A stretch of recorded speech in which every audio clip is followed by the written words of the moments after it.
So let's take a step back and look at what we've done together in this course. We started with the basics, what DuckDB is, how it works, and how easy it is to set up and query data from CSV or Parquet files. From there, we moved into different ways of working, the CLI, the Web UI, and Python. You've seen that no matter where you run it, the experience stays fast and lightweight. Then we brought in MotherDuck. That gave us the cloud side of things. The same simplicity, but now with sharing, scaling, collaboration built in.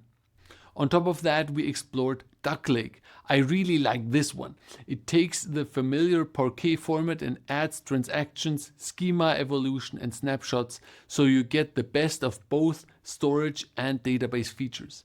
And we didn't just look at features in isolation. We kept coming back to our elevator use case, analyzing Manhattan requests, finding new headquarters location, and even spotting other type of service requests we could expand into. For me, the big takeaway is how simple all of this feels. DuckDB for local work, MotherDuck for the cloud, and Duck Lake to extend the possibilities. Together, they give you a really powerful toolkit without the usual overhead. I hope you'll like this course. Leave me a quick review below and try out MotherDuck and DuckDB and have fun with it. See you next time.